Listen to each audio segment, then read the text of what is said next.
Today I want to talk about diminished 7th arpeggios, and I have a scale book here which basically shows a diminished 7th arpeggio for only minor keys, whereas you can find a diminished 7th arpeggio for a major key as well by going to the 7th note of the scale in chords. You can go there for C major. If you go up in triads to the 7th degree of C major, you're going to find that you have a diminished chord right here. A diminished chord are minor thirds in a row on top of each other. Now if you add another minor third, you have a diminished 7th arpeggio. That means root, third, fifth, 7th. And it would be spelled as B, D, F, A flat. You skip a letter name for each of the intervals of a third. A minor third would be whole step, half step. So if you have all minor thirds, they have to be whole step, half step. Like these are all minor thirds, and it's a very spooky sound. So if we do a C minor or C major diminished 7th, and I'll call it C minor, it doesn't matter, it's going to be B, D, F, A flat. And the fingering I'm going to use to create continuous or 4-note arpeggios for this particular one, because it starts on a white note, and what fits comfortably for the hand and won't injure your hand is this fingering. Thumb, 2, 3, 4, thumb, 2, 3, 4. So all thumb, 2, 3, 4, and you'll end with 5. So it's right at the end, and it's very smooth to come back down.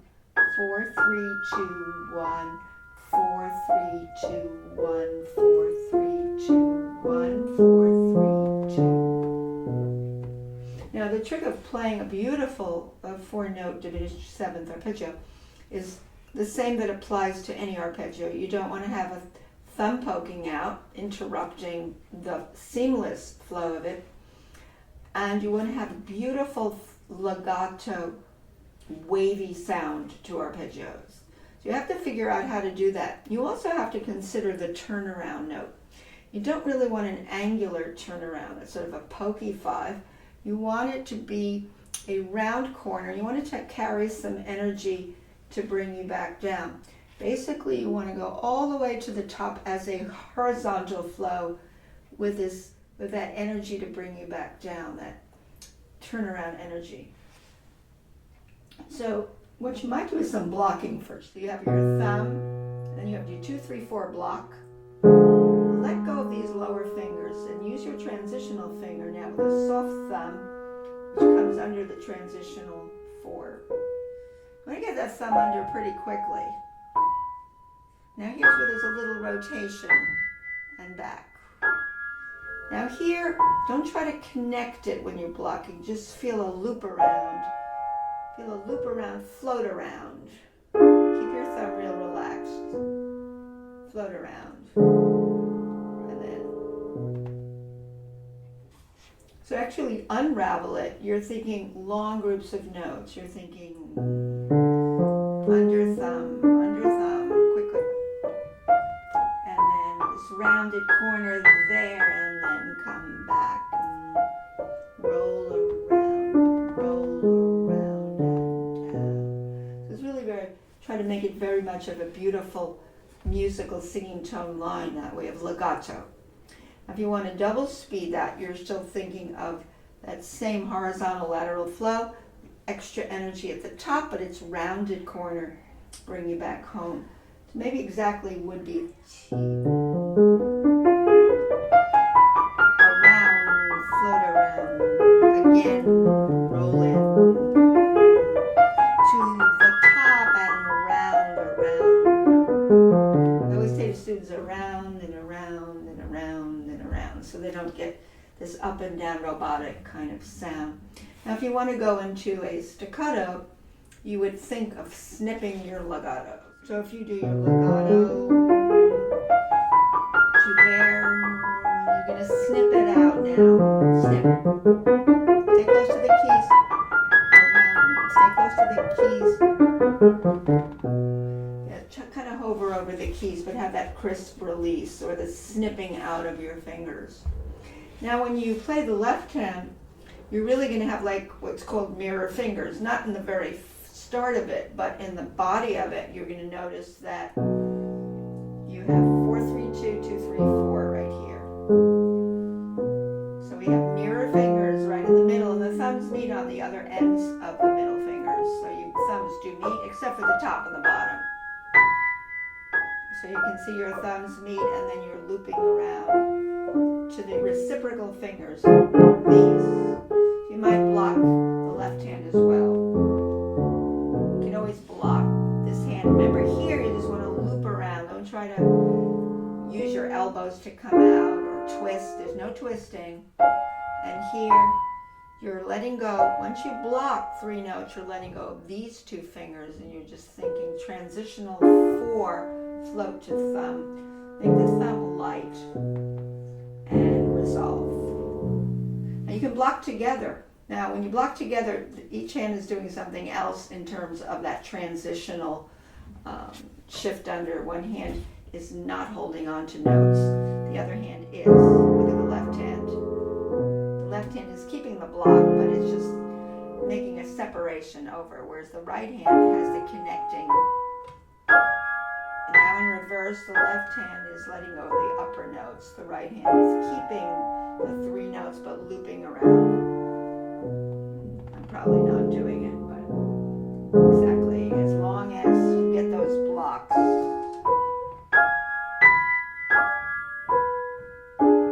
There it is. It's pretty good. As long as you get the blocks and you're not twisting your elbows, you're doing fine. But you're keeping lateral motion. So when you do this, you're going, destination is the top to there, around, double speed end. Under thumb, around, over, staccato, snip. Let's do that again. Get all the notes. That's better.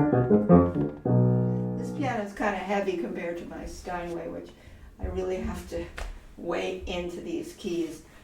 Now the other thing you can do, which is kind of fun, is take your right hand thumb up a minor third, and what you'll create is diminished 7th in tenths. Now basically you still have your mirror fingers in the middle. So you have 4, 3, 2, 2, 3, 4 in the middle, and the thumbs meeting on the outside of that, except for the top. So you have 4, 3, 2, 2, 3, 4, you can see in the middle, in the body of it. It's a lot of fun too. Your thumb around, snip it. Your thumb. Destination, bring it down. If your piano isn't responding, you're not responding, keep doing it until your hands, you can hear every note coming out. The other thing you can do is you can do contrary motion, and you can also do some blocks. Let's say we start here. So we're using the same fingering, but we're going up in one hand and down the other. Now notice how I block. I let go of those upper fingers.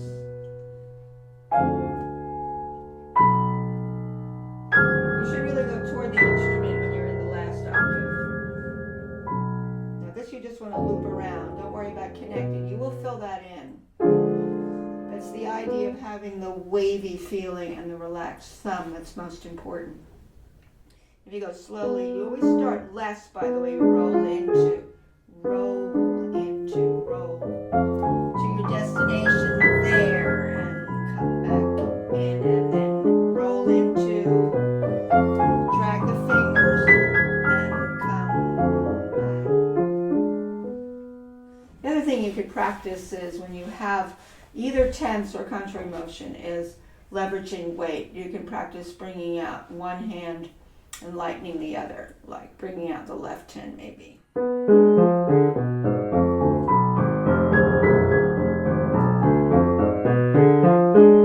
Things like that. When you do the tense, that might be a little easier to do. here. Let's say bring out the right hand. Drag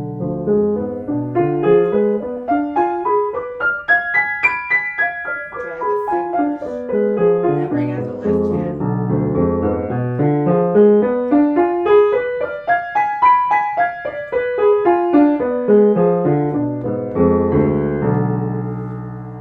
If you did want to share an arpeggio that does not use 1, 2, 3, 4, 1, 2, 3, 4, 1, but the A minor arpeggio, the 7th degree of the scale, would be G sharp because we're using the harmonic minor.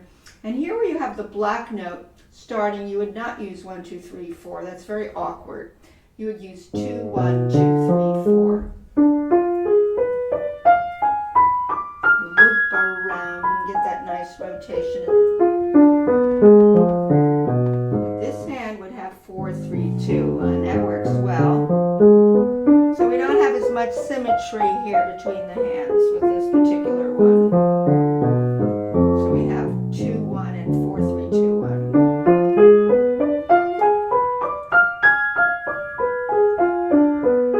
Drag the fingers. If you drag the fingers, you get more of a wavy feeling and a destination to there. The wrist helps that. You can see my wrist is kind of plying it. Ply your wrist a little bit.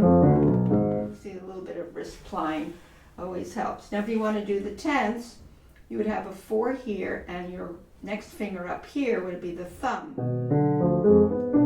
There's your tenths. Roll in, loop around. And finally, if you want to do contrary motion, you'd have your 2s here and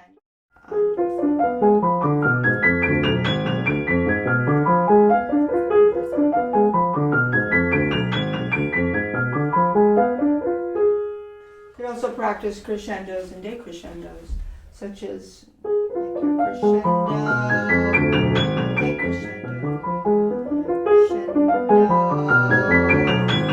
decrescendo. So I covered a few of the arpeggio fingerings. Also, if you look at B minor, you see start with 2 black notes. You're not going to put your thumb there, just to give you an idea. That makes sense for fingering. Just to give you an idea of fingering. For the tenths, you have this one up here.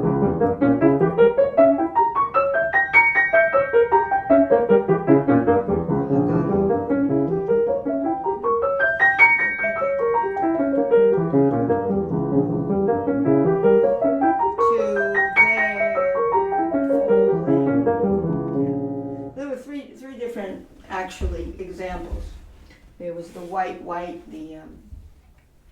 there was the B, this one, and there was this one today, and there was this one. So after a while you develop a natural feel for what is workable and in terms of comfort and speed and shaping. And that's just some of the ones that I would have explored today. Hope this was helpful.